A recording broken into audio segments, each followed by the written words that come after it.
Birleşken Devletler Teşkilatı Kişilik Hüquq Oliy Komissari Sharqi Turkistonni ziyorat qilish haqida Xitoy bilan muzokara qilayotganligini bildirdi.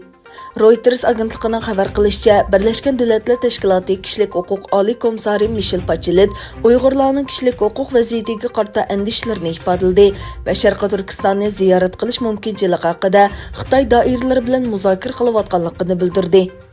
Birleşken Devletler Teşkilatı Kişilik Hüquq Oliy Komissari Michelle Bachelet 14 sentabr Jenevada ochilgan kengash yig'inida mundaq dedi.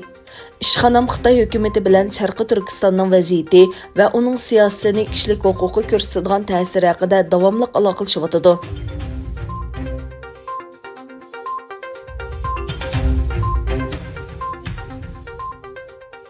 Modellar ve faaliyetçiler yakshanba kuni New York moda kiyim haftaligi markazining sirtiga yig'ilib, markalarni Xitoyda Uyg'urlarni majburiy emgakka silish orqali ishlangan paxtani ishlatmaslikka chaqirdi. Model birlashmasi faaliyetçiler gruppasining boshlig'i Sara Zif Chelsea'dagi Bahar studiyasi oldida mundaq dedi. Moda sanoati Uyg'ur majburiy emgakidan bevosita foydalanadi. Biz dunyo moda ta'minlash zanjiridagi irqiy qirg'inchilikning realligini endi inkor qila olmaymiz. Zif bu hafta o'zlarining asarlarining ko'rgazma qilgan loyihalovchilarga xitob qilib, siz butkul millatning ziyonkashligidan foyda olyapsizlar dedi. Zulmning dunyoning boshqa joylari tarafidan nazardan soqit qilinmaganligini, balki Nike, Zara qatorliq dunyoviy markalarning Xitoy bostirishlarini aktiv qo'llayotganligini ta'kidlagan Umar Qanot, biz bilamiz, Amerikalik xaridorlar bu vahshiylikka qatnashishni xohlamaydi dedi.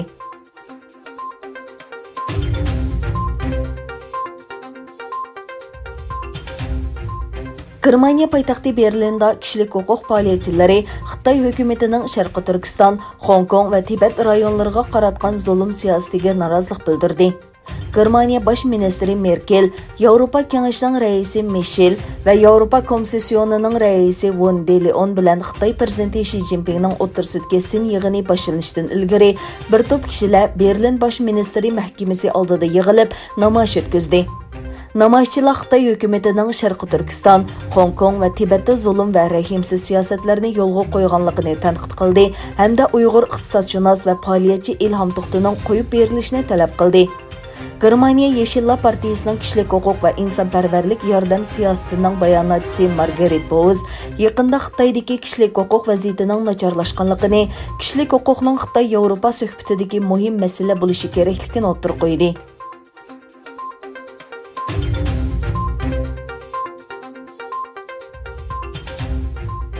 Yevropa İttifaqı Xitoydan barobar muomala va raqobat talab qildi.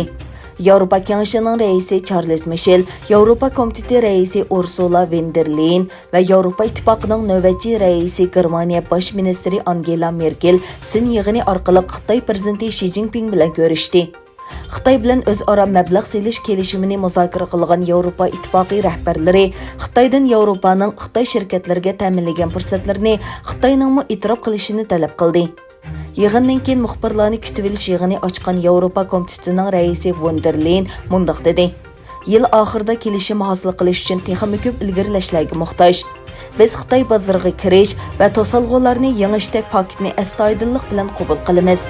Xitoy bizni kelishim imzolashga arziydiganligiga qoyil qilishi kerak. Von der Leyen Xitoyning telegraf va mashina sohasida Yevropa Ittifoqiga texmo ichib etilishi kerakligini o'tirib qo'ydi.